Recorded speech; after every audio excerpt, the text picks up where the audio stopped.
আসসালামু আলাইকুম রহমতুল্লাহ বরাকাতু। আজকে আমরা আলোচনা করব কোরবানির বিধান সংক্রান্ত বিষয়ে।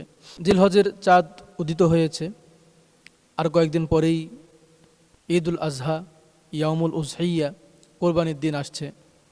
তো আমরা যুগ যুগ থেকে জেনে এসেছি কোরবানির বিধান ওয়াজিব। এখন বিভিন্ন বক্তব্যের কারণে আমাদের মধ্যে একটা প্রশ্ন দেখা দিয়েছে যে কোরবানির বিধানটা আসলে কি। তো মনে হলো যে এই বিষয়টা নিয়ে আমরা একটু আলোচনা করি, যেন আমরা নিজেরা উপকৃত হতে পারি এবং আমাদের যারা দর্শক শ্রোতা আছেন তারাও যেন উপকৃত হতে পারেন। কোরবানির বিধান সংক্রান্ত যেই কথাটি না জানলেই নয়। কোরবানির বিধান নিয়ে উম্মার আলেমদের মধ্যে দুটো মত প্রচলিত আছে। একটি মত হলো কোরবানি করা ওয়াজিব, আর একটি মত হলো কোরবানি করা সুন্নতে মুআক্কাদা। কোরবানি করা ওয়াজিব মতের পক্ষে যে সকল আলেম মতামত প্রদান করেন তাদের মধ্যে অন্যতম হলেন ইমামে আজম আবু হানিফা রাহিমাহুল্লাহ, ইমাম ইবনে তাইমিয়া রাহিমাহুল্লাহ, ইমাম আহমদ ইবনে হাম্বল। ইমাম মালিকের একটা বক্তব্য যে তিনি কোরবানিকে ওয়াজিব বলেন। এর বাইরে উম্মার অনেক আলেম তারা কোরবানিকে ওয়াজিব মনে করেন।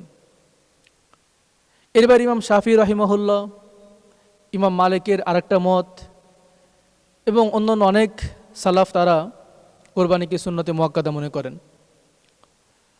আমরা যদি দলিল পর্যালোচনা করি এবং শেষে একটা সমাধান আসার চেষ্টা করি, ইমাম আবু হানিফা সহ যারা কোরবানিকে ওয়াজিব বলছেন তাদের প্রথম দলিল হলো আল্লাহ পাক রব্বুল আলামিন কোরআনে কারিমের মধ্যে বলেছেন সূরা কাউসারের মধ্যে, ইন্না আতাইনাকাল কাউসার ফাসাল্লি লিরাব্বিকা ওয়ানহার। হে নবী, আমি আপনাকে কাউসার দান করেছি, সুতরাং আপনি আপনার রবের জন্য সালাত আদায় করেন এবং তার জন্য আপনি কোরবানি করেন।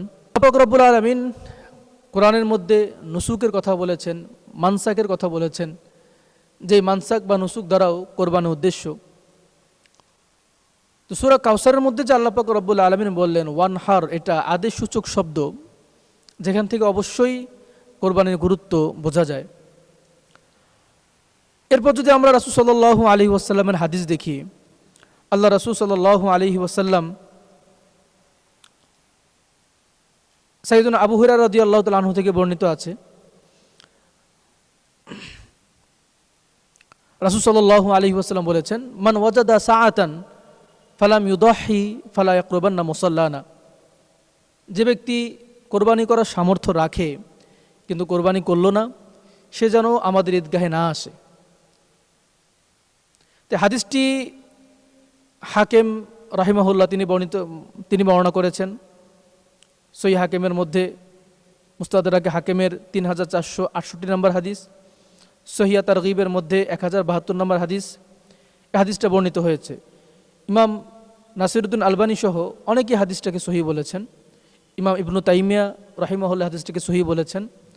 এই হাদিস থেকে যারা ওয়াজিব বলেন, ইমাম আজম আবু হানিফা সহ, তারা বলেন যে এই হাদিসে যেহেতু কোরবানি না করলে ঈদগাহে না আসার মতো একটা তিরস্কার করা হয়েছে, ধমকি প্রদান করা হয়েছে, এর থেকে বোঝা যায় এই কোরবানির ইবাদতটা খুব গুরুত্বপূর্ণ, ওয়াজিব। এর বাইরেও সহিহ বুখারীর মধ্যে একটি হাদিস বর্ণিত আছে, রাসূল সাল্লাল্লাহু আলাইহি ওয়াসাল্লাম বলেন, মান দাহা ক্বাবলা সলাতি ফা ইন্নামা যাবাহা লিনাফসিহি। কেউ যদি ঈদের সালাতের পূর্বে কোরবানির পশু জবাই করে, সে যেন ওটা নিজের জন্যই জবাই করলো। ওয়ামান যাবাহা বা'দা সলাতি ফাকাদ তাম্মা নুসুকুহু।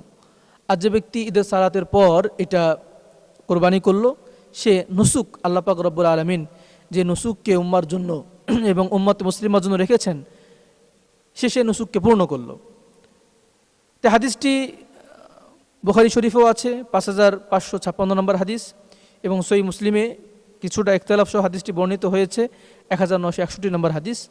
হাদিসটাও সহিহ, এবং এই হাদিস থেকেও যেটা বোঝা যায় যে এটা যদি স্বাভাবিক কোনো বিষয় হতো তাহলে এটা কোরবানির আগে করলেও হয়ে যেত, ঈদের সালাতের আগে করলেও হয়ে যেত, ঈদের সালাতের পরে করলেও হয়ে যেত।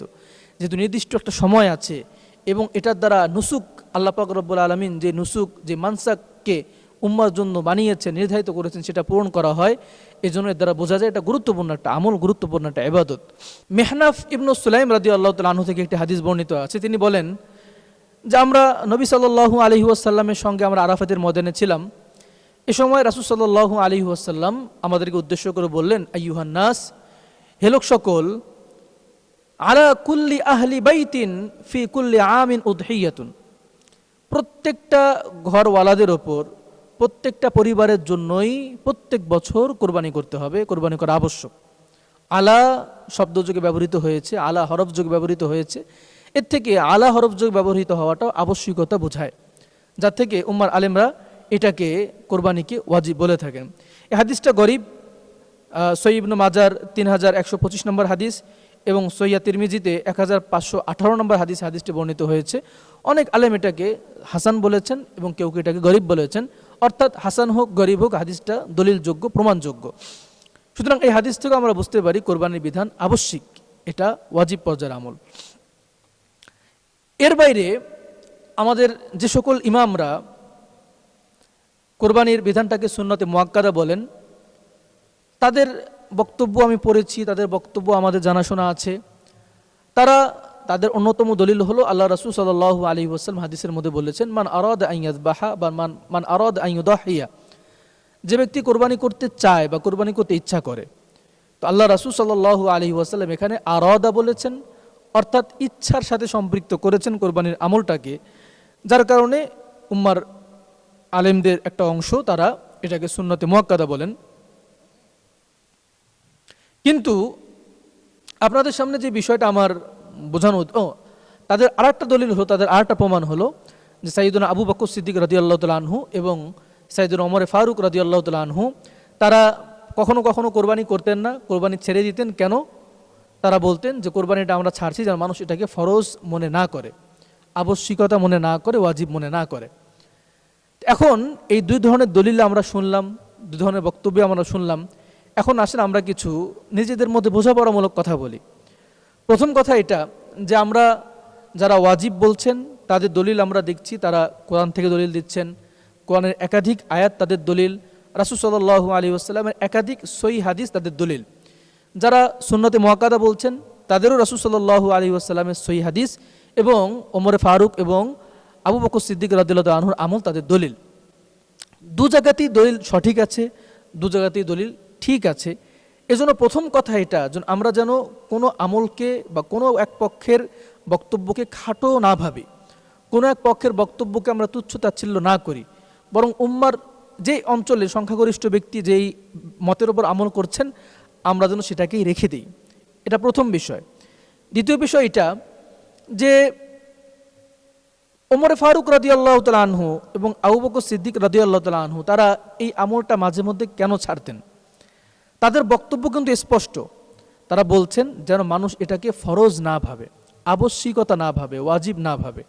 আপনারা হয়তো অনেকে নতুন জানবেন একটা বিষয়, যে উম্মার যে দুই পক্ষের দুইটা মত, এই দুই পক্ষের আলেমদের মাঝে ফরজ, ওয়াজিব, সুন্নত এই পরিভাষাগুলো নিয়ে কিছুটা ইখতিলাফ আছে, কিছুটা মতভেদ আছে। যারা ওয়াজিবের বক্তব্য প্রদানকারী ইমাম আজম আবু হানিফা সহ যারা আছেন, তারা ওয়াজিব বলছেন, তাদের কাছে ফরজ এবং সুন্নতের মাঝামাঝি একটা বিধান আছে, সেটা হলো ওয়াজিব।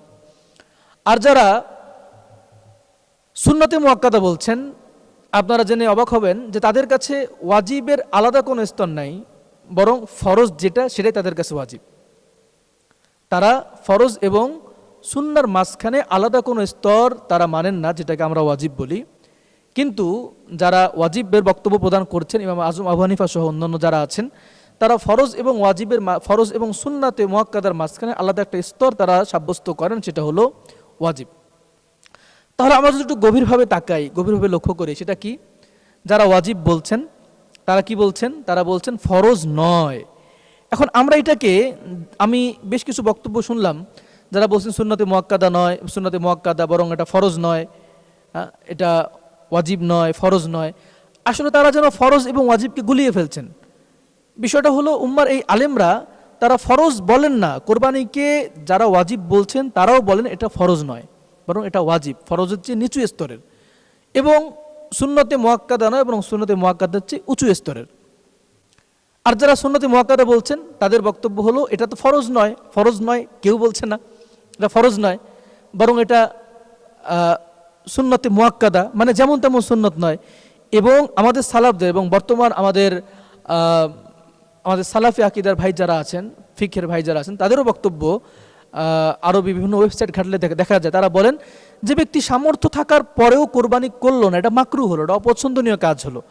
তাহলে ওটা যেমন তেমন কোনো সুন্নাত নয়, যেমন তেমন কোনো আমল নয়, বরং যাদের পক্ষে সামর্থ্যবান তাদের এটা করতে হবে, করা এটা আবশ্যক। না করলে অপছন্দনীয় কাজ, না করলে অপছন্দনীয় মাকরু যেই অপছন্দনীয়তা এবং গুনাহ সেটা হবে অবশ্যই।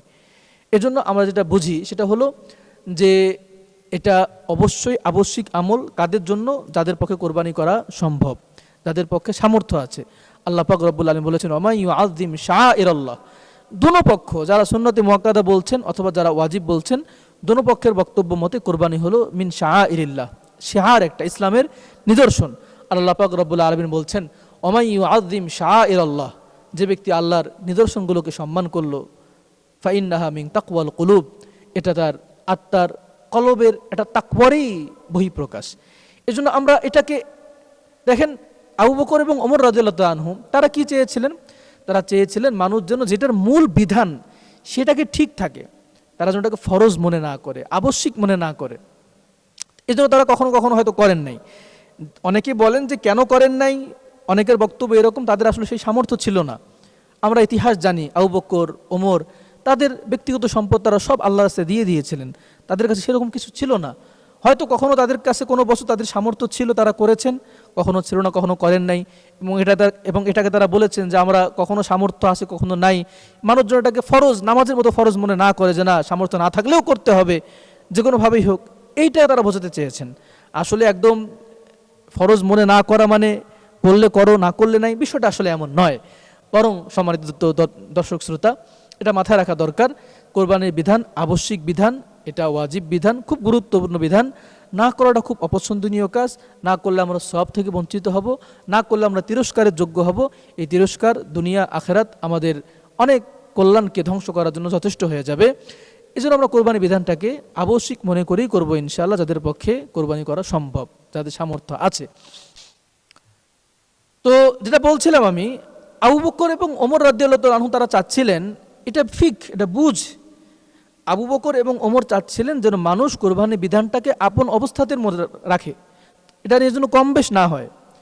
তো এখন কোরবানির বিধান তো উম্মার আলেমদের দোনো পক্ষের মতের দিকে যদি আমরা তাকাই, কোরবানি বিধান অবশ্যই গুরুত্বপূর্ণ একটা আমল, গুরুত্বপূর্ণ একটা ইবাদত। কিন্তু এখন কোনো একটা পক্ষের মতকে প্রতিষ্ঠা করতে গিয়ে আমরা যেভাবে বলতে চেষ্টা করছি যেটা সুন্নতে মুআক্কাদা, করলে করবেন না করলে নাই, এ ধরনের বক্তব্য আছে, অনলাইনে খুঁজে পাওয়া যাচ্ছে, আমি দেখছি। এর দ্বারা কি হচ্ছে, কোরবানির যে গুরুত্বপূর্ণতা এটা কিন্তু কম হয়ে যাচ্ছে মানুষের মধ্যে। অনেকেই মনে করবে কিছুই না, করলে করব না করলে নাই, করলে সওয়াব পাবো না করলে কিছুই হবে না। এই যে কোরবানির মূল বিধান থেকে একটু হেরফের হয়ে যাওয়া, কম হয়ে যাওয়া, এটা কিন্তু আবু বকর এবং ওমরের চিন্তাধারার খেলাফ, এটা সালাফদের চিন্তাধারার খেলাফ এটা। তো আমি আশা করব এমন ধরনের বক্তব্য, যেই বক্তব্য কোরবানি বিধানটাকে মানুষের কাছে তুচ্ছ করে দেয়, ছোট করে দেয় বা কিছুই না এমন করে দেয়, এই ধরনের বক্তব্য হতে আমরা ফিরে আসব। বরং কোরবানির গুরুত্বপূর্ণতা এটা বয়ান করব, বর্ণনা করব, মানুষকে কোরবানির ফজিলত বর্ণনা করব। আল্লাহ পাক রব্বুল আলামিন আমাদেরকে মানার তৌফিক দান করেন। আসসালামু আলাইকুম ওয়া রাহমাতুল্লাহি ওয়া বারাকাতুহু।